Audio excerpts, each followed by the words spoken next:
திருப்பூரில் வரதட்சணை கொடுமையால் மேலும் ஒரு இளம்பெண் தற்கொலை செய்து கொண்ட சம்பவம் அதிர்ச்சியை ஏற்படுத்தியுள்ளது.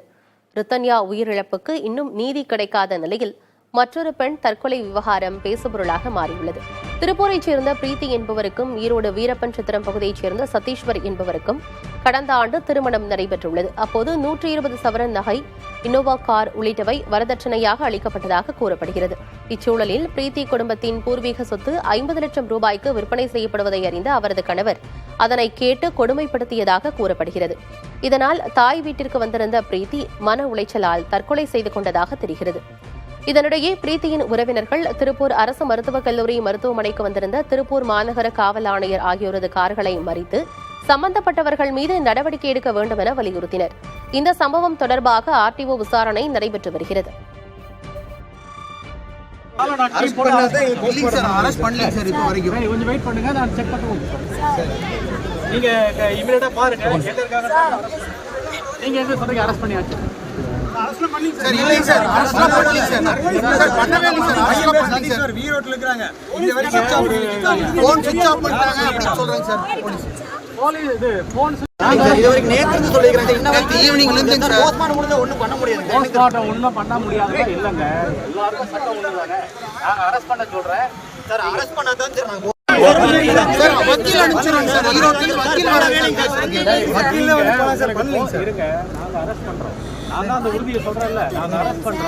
வக்கீல் அனுப்பிச்சிருவங்க நேர்ல வராம இருக்காங்க சார். எப்படிங்க சார் என்ன பொதுமக்கள் இவரு கேக்குறாருங்க சார். பாத்துக்கிறோங்க, அதுதானே எங்க வேலை, அதுதானே நாங்க இருக்கோம்.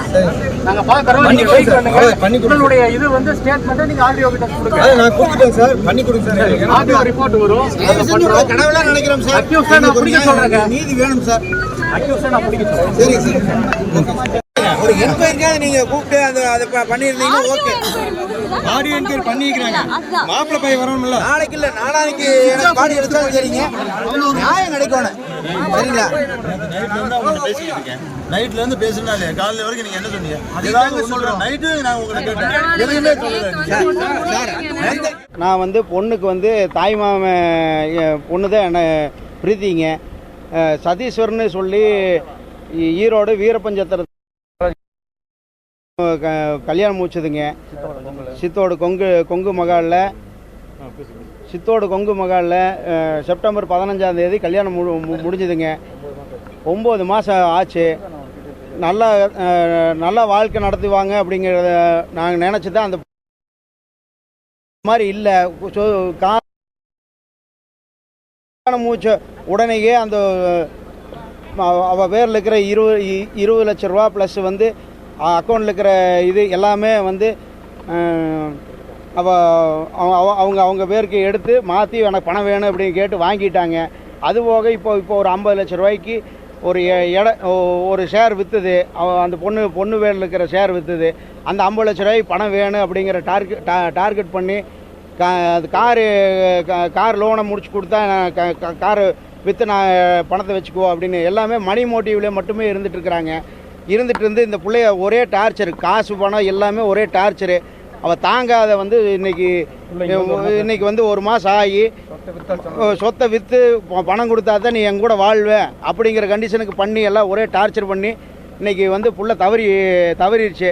இது சூசைடு பண்ணி இறந்துருச்சு. இதுக்கு வந்து நல்ல நீங்கள்லாம் வந்து ஒரு பத்திரிக்கை நண்பர்கள் எல்லாருமே சேர்ந்து எங்களுக்கெல்லாம் வந்து ஒரு நெய்தி வழங்கி கொடுக்கணும். இது வரைக்கும் நேற்று சாயந்தரம் 6 மணிக்கு இறந்தது. இது வரைக்கும் ஃபோனை சுவிட்ச் ஆஃப் பண்ணி வச்சுட்டு கிட்டத்தட்ட 24 மணி நேரம் ஆச்சு. 24 மணி நேரத்தில் எந்த தொடருமே இல்லாத இருக்கிறாங்க. அவங்க ஈரோட்டில் இருக்கிறாங்கிறாங்க, கோயம்புத்தூர்ல இருக்கிறாங்கிறாங்க, மெட்ராஸ்ல இருக்கிறாங்கிறாங்க. இது வரைக்கும் யாரையுமே கைது செய்யல. பிள்ளையோட பேசல. அவங்க சார்பா யாருமே வர கிடையாது, பிடி கிடையாது. தப்பு செய்யல, எதுக்கு ஓடி தப்பு செய்யலைன்னா எங்களுக்கு வந்து அவங்களை அரெஸ்ட் பண்ணி என்ன தீர்வு, இதுல என்ன நடந்தது, உண்மை தன்மை விளக்கி என்ன பிரச்சனை அப்படிங்கறது அவங்களே விசாரிச்சு சொல்லுவாங்க. மாப்பிள்ளை போய் நேர்ல வரணுங்க. கல்யாணம் முடிச்சு 9 மாசம் குடும்பம் நடத்தி இருக்கிறேன். இப்போ சம்சாரம் செத்து இருக்குது, அவன் வந்திருக்கணுமா இல்லைங்களா? பையன் வந்திருக்கணுமா இல்லைங்களா? ஏன் பையன் வரல? அவன் அவன் அவன் மேல தப்பு இருக்குங்காட்டி வரல.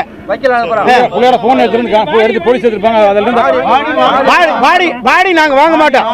மாப்பிள்ளை பையன் இல்லாத அந்த பையன் இல்லாத இது வரைக்கும் நான் சதீஸ்வர் இல்லாத வந்து என்ன என்ன நடந்ததுன்னு சொல்லாத வரமாட்டோம். இது பிள்ளையோட போனு எங்களுக்கு முழு ரெக்கார்டு இருக்குது.